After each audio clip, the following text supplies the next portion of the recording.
I got a comment from Michael, one of my subscribers, about intermediate to advanced plucking hand techniques, how to even out the index and middle fingers and just how to get a bit more control. So in this lesson, we're going to go through that.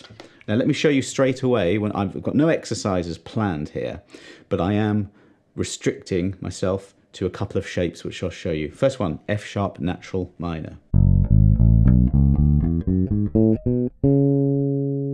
And A major is related to that. Let's not worry about that too much more than to say that those two sets, those two patterns work really well together. 3-note per string patterns are really great for your plucking hand technique, as we'll see. This is a little bit more of an intermediate to advanced lesson. I'll put a link below to some more beginner stuff if that's what you're interested in. I'm also going to show you some one-finger plucking like Jamerson. I'll show you how to use your thumb, index and middle fingers, and a few other plucking techniques that might get you thinking as well. Let's start off with alternate plucking using the index and middle fingers. And Michael says, you know, how hard or soft to pluck and how to even out the sound of the index finger versus the middle finger whilst plucking 16th notes. Now that's absolutely crucial. About this speed, 1, 2, 3, 4. 16ths would be. By all means use a drum loop like I have here or a metronome, but for now we'll use nothing. So I'm just playing the F sharp, I'm just playing one note. The objective here, whether we use thumb, whether we use one finger, two fingers, is to play with great tone, time, taste and feel. That is absolutely crucial. So let's just explore this.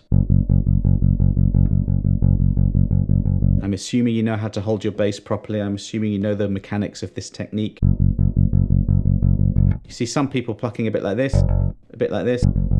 I'm quite straight on. You know, you'll have your different ways, but if you want to get consistency, you've got to really listen to what you're doing. Recording yourself helps. There will always be the slightest difference between the index and middle. But what you want to aim for is consistency in speed and volume and tone. I'm really playing with that fleshy part of the finger. Let's move to a B. Here I'm resting on a string.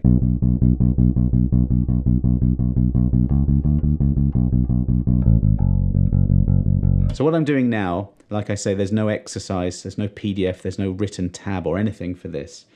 And I think that's good. Pick up your bass and just be able to explore something like this without having to get your head into a PDF. So remember those shapes. I will give you that PDF for those shapes so you can learn that. And now I'm starting to do that. So what am I? I'm on frets 2, 4 and 5 on the E and the A strings. And I've got a bit of a one finger per fret stretch here. And I'm starting to use a few more notes now, not just one. So stay on that string. You cannot talk about this hand without talking about the fretting hand, okay? Because you're going to be using that loads. So now I'm going F sharp, G sharp, A, and back, G sharp, F sharp. And just that.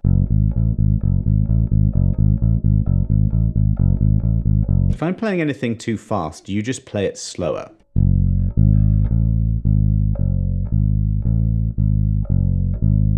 I'm strictly alternating the index and the middle fingers here. I'm aiming for that consistency thing. This is the drum beat. I've got it at 120 beats per minute. This is obviously going to be quite fast, but I'll just play along to that.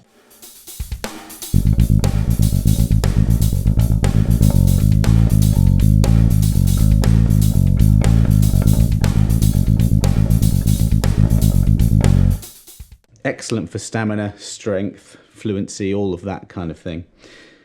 That was quite fast, so I just slowed it down to eighths at one point.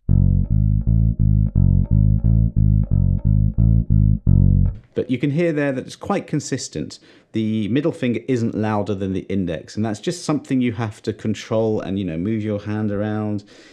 Just experiment, really. And that's another thing Michael mentions in his comment, is that something that players have to do. Well, I think you do have to experiment wherever you are in your journey, whatever you're learning. A lot of it is just you sitting down and figuring stuff out. Let's cross a string, so let's now go.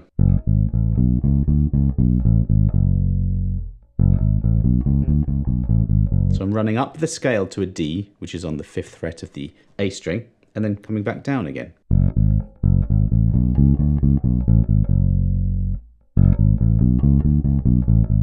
I don't want you to try and memorize what I'm playing. I'm just randomly making stuff up using these shapes. Do the same.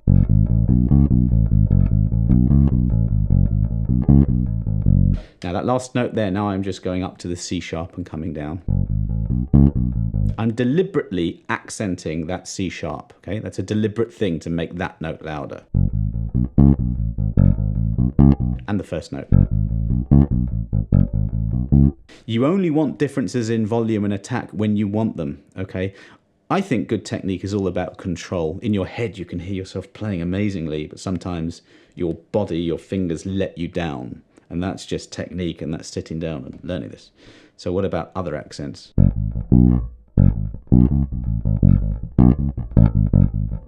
Okay. I'm accenting all those rhythms.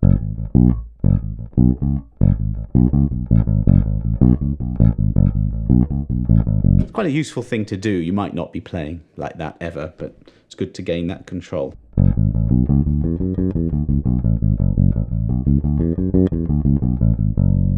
Very boring, just running up and down a 1-octave scale, but very useful, especially for building up technique and the muscles in your wrist. As ever, I say this most times, don't I? But if you're feeling any pains or strains, don't work through that. Stop. Last week's lesson was a disco octaves type of a lesson. My Sharona going on there as well. So index middle, and then index middle, that same consistency. It's very easy when you're crossing strings to just not quite be there and just reach for it and strike it too hard. You know, often the answers to these types of questions that Michael sends is a bit of not a very useful one. It's just sit down a bit more with your bass and practice a lot more, which I really understand is not realistic for a lot of people. But if you practice maybe like twice a week and you move that to every day, but then you maybe do 10 to 15 minutes, that's going to be better. If you move from 10 minutes to 20 minutes, it's going to be better. So just do more and you're going to be better. I'm going to move to the A, the 5th fret of the E string, and play the 3-note per string pattern there, and just go up and down it like this. Alternate plucking. Now on the way down, I sometimes rake. Let's talk about that now. So I'm starting at the highest note here. I'm going index, middle, index. And then since my index is already on the D string, having plucked the 6th fret here on the G string, I'm going to allow it to come through on the D and keep going. See? Instead of going index, middle, which you can do and perhaps should practice that too, I'm just raking. I do that a lot. But that comes down to that consistency thing. I don't really hear a difference in tone there, so that's okay.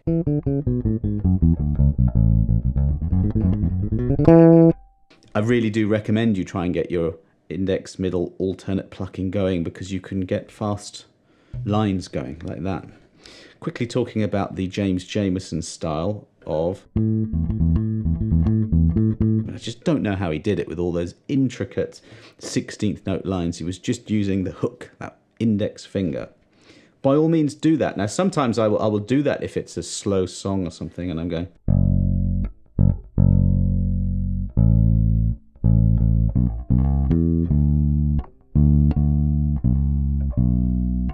You know, I might angle my finger like a double bass player would to get more of the flesh of the finger in a more rounded tone.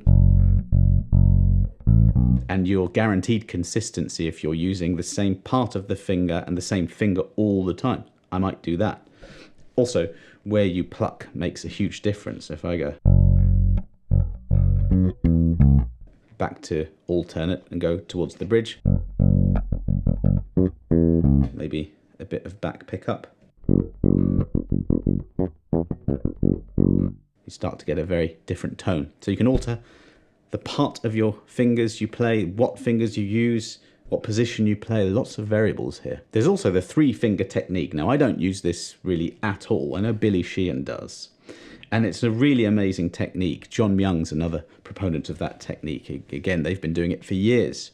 The way Billy Sheehan does it is if we number the fingers, I think that's a bit easier, like 1, 2, and 3, he'll go 3, 2, 1, 3 to get your 4 notes. And then he'll go 2, 1, 3, 2, and then 1, 3, 2, 1, and then you're back to 3, 2, 1, 3. Very, very awkward for someone like me who doesn't play like that to do that.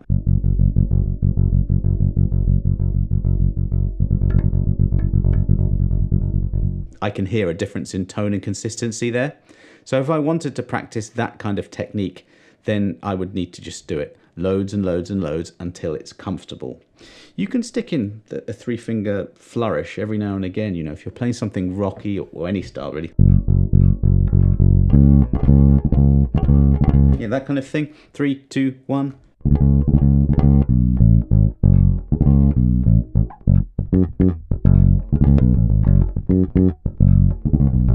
You know, you might want to do something like that. I can do that index, middle, index as well. But maybe you might want to practice both ways. You can hear the one that doesn't sound so good for me. It's that 3-finger one. I'm perhaps not so bothered about incorporating that into my technique. You might want to, and if you do, go for it. Let's look at another technique with thumb, index, middle. If you need to play fast flourishes using maybe 3 strings, then this could be a good technique to use. In fact, you can even play octaves like this. So I'm playing thumb, index. Notice that 2nd finger is already ready and waiting to play the octave, the F sharp on the D string. And then it's just a case of the index finger moving quickly to join in afterwards. Now I can hear, there's something to do with my nail here. I can hear just the positioning that I have to do for this. I can hear a difference in the consistency. Again, if I wanted to get this technique down, I would commit to practicing this every day until the mechanics feel normal, and I would just be experimenting. I'd probably record myself to really, away from the bass, just hear which bit is going wrong. Might slow it down.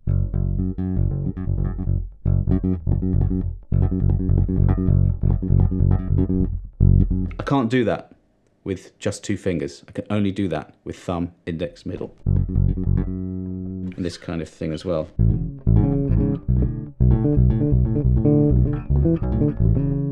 Yeah, that's where I would be plucking using that. And it's, as I mentioned before, it doesn't matter what technique you use, you're aiming for the same thing, which is consistency, for it to sound musical, to play in time, to have the coordination together. It's never just this hand, is it? It's both. Let's come full circle and go back to that. Let's do the A major, and we'll do alternate plucking, which I suspect for most of us is the sort of default way we'll be playing. You can sequence that pattern, so I'm going in thirds there. You can go from the top and do 4 notes.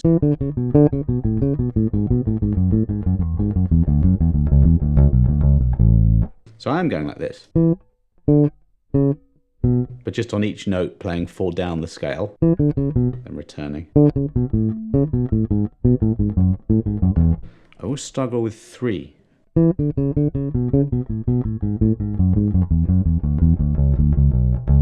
really does my head in, that does my brain in.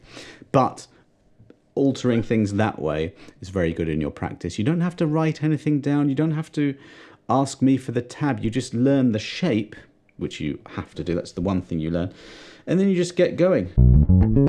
Arpeggios. So I'm going 1, 3, 5, 7, 9, 11. Just the numbers of these notes. Well, starting from the B, actually, so not the A, from the B to get a minor arpeggio. And now the rules are going out of the window a little bit. When I'm going in this direction up the notes, that certainly was all alternate, and I'm crossing strings a lot, but I've worked to keep it consistent. So it sounds okay there. On the way down, lots of raking going on there. Let me slow that right down. So there, if I start with the index, I'm now going middle, middle, middle, because I've got 3 notes on 3 consecutive strings there. And then I did index, index. So that isn't following the strict alternate plucking rule, but it's very much helping me get that fast. I could do index, index, index, middle, middle.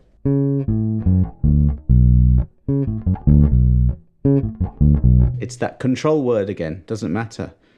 As long as I can control it and make it sound in time, I'm happy. Add a pull-off.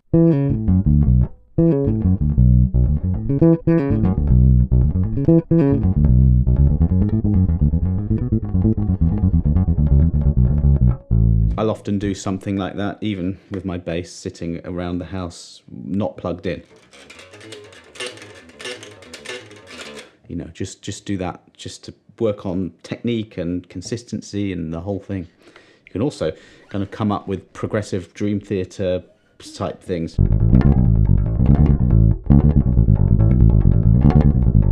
That is a Dream Theater line from some tune or another.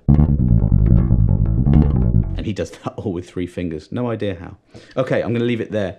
So this lesson was just a making things up on the spot lesson, but I was working within a parameter of those scales. So download the PDF for free. I'll put the link below. Learn it off by heart. It's a little taxing on this hand as well. I know this lesson is a little bit more advanced than normal, but great, you need to push yourself. And then just get to work on that. It's about putting the time in and really focusing on the differences in sound, using your ears to work out what your body then needs to do to change to make it consistent. So I hope, Michael and everyone else, that helped you. If it did, please like the video, subscribe to the channel. And if you do have any questions like Michael did, feel free to add them in the comments or get in touch directly, and sometimes I can make a lesson out of it. Thanks very much for watching, and I'll see you next time.